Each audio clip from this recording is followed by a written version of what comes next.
Okay, it's time for our last exercise for leg day, and that's lower abdominals. Remember, training the abdominals does not necessarily burn fat off that area. It's a fairly small muscle group. It's not going to do all that much to raise the metabolism. All of your leg training for this workout, like squats and leg extensions and leg curls, have done much more to raise the metabolism and to burn body fat. Remember, that extra muscle tissue is what's responsible for getting fat off the entire body. Actually, squats and leg extensions probably have more impact in burning fat off the lower abs than this exercise we're about to do. Conveniently, I have a subject. Robin has been nice enough to volunteer here.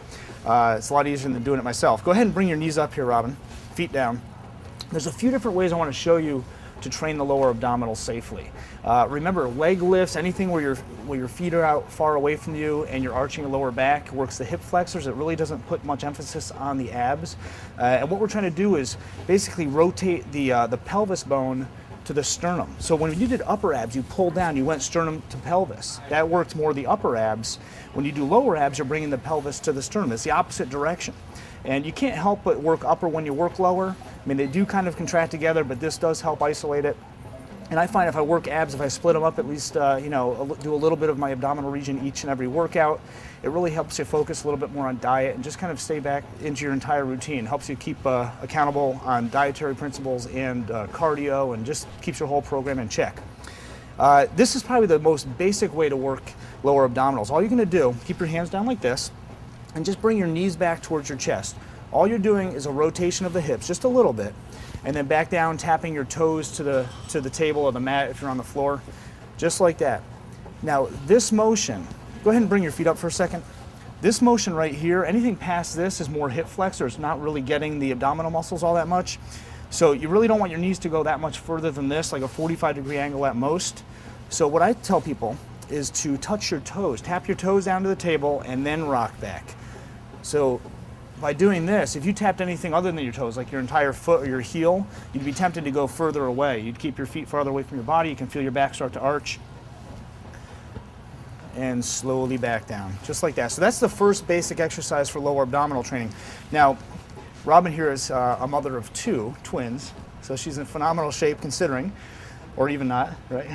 But we're gonna do a little bit more advanced principle here. You're gonna bring your knees back to your chest, and now rotate, pushing your fingers into the table, so your hips actually are gonna rise off the table a little bit, and then back down, tap your toes. So dig your fingernails, dig your ends of your finger, just like that. This is actually a much more direct exercise for the lower abdominal muscles because the hips are coming up. You want to breathe out while you exhale. Breathe out on the way up, slowly down, tap the toes. All the way back, hold it. Feel a little tougher, right? Or you could just go until the hips just touch and then go right back. This involves really no hip flexors whatsoever. Okay, take a little break. So that's one exercise for the lower abdominals. You probably already felt it a little bit. Feel free to push in there, dig in with your fingers and get some leverage because you're going to tend to tilt towards your lower body. You want to push against it. Now you could do this with your hands behind your head or on your chest and do an upper body crunch at the same time, but we're trying to basically segment the body parts, segment the abdominals into different regions. Upper abs one day, lower abs another, obliques another. Okay, one way of providing resistance on your lower abs is to cross one foot over your knee, just like that, okay? Now the tightness of your glute muscle, the gluteus maximus, medius, and minimus, back behind your right hip is actually gonna provide a little resistance. So now when you do the same exercise, go down and tap your toe, this ankle, this right ankle is actually pushing against the left knee, so it provides a lot of resistance. These are very, very tough. You keep going until I'm done talking, okay?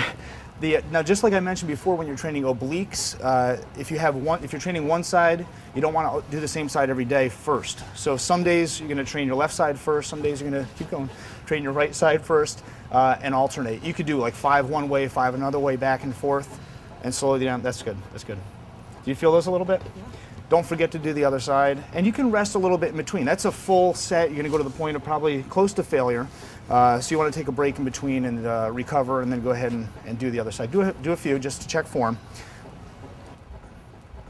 Now remember, if you keep your foot close to your body and only tap your toe, you're not going to use your hip flexor. If the foot comes away from your body, back down like this leg, the right leg in this case, goes more than 45-degree angle, and you start to feel a little bit of an arch in your lower back. So be very careful just to tap your toe on the way back down. You don't have to think about anything else other than tapping your toes. Bring it back, try to get a little bit of a pause, rock your hips if you can, if your back doesn't bother you at all when you do this, and down. That's good. So some days do one leg first, some days do the other leg first, but make sure you get them both. Okay, a little bit more advanced exercise now for lower abdominals. And there's a lot of different things you can do. You can do aboriginal straps, you can do hanging knee lifts, and there's a wide variety of exercises. I'm trying to show you some safe ones that will accommodate most people regardless of their current state of health. Okay, this is going to be a modified leg lift. We're not going to do a leg lift going all the way to the ground because that involves the hip flexors and arches the lower back. So what I want you to do, Robin, is place your feet up like this and bring them down to my hand right here. That's about as far as you ever want to go this direction. Anything beyond that, you can feel your back start to arch. So right to there, that's a safe position. So feet right to my hand here. Go ahead and bring your feet back to my hand there, just like that. So basically that's the range of motion. Now if you get a little pause here in the fully contracted position, it's better and it's harder. Hold it and then slowly back down. Breathing out while you contract concentrically. Breathe out, slowly back down. With abdominal training, we're still trying to fatigue the muscle within 15 repetitions or so. So in order to do that, you have to move very slowly when you're doing this. You can go a little bit lower down here. Okay.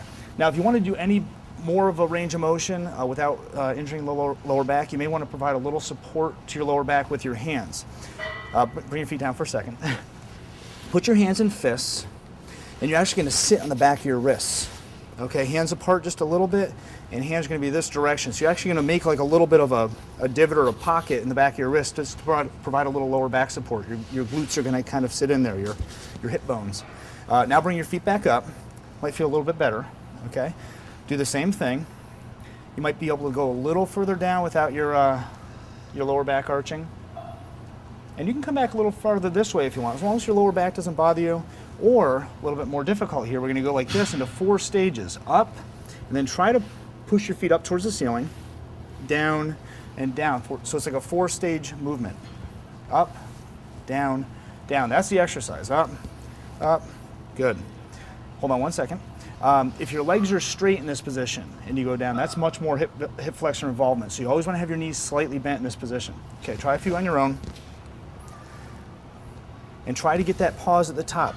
Breathing out. It's supposed to be hard. You're only supposed to do less than these, less than this many. So that's a more advanced way of doing this. Bend your knees. I almost said elbows. Back down, and that's it for lower abdominal training. Start maybe with the first rock backs. You can remove your hands if you'd like. Start with the rock backs. Maybe progress to the one leg over the knee, one ankle over the knee, and then use this as a more advanced training principle. That's it for lower abs. You finished leg day, and congratulations. We're going on to the next day, pull day.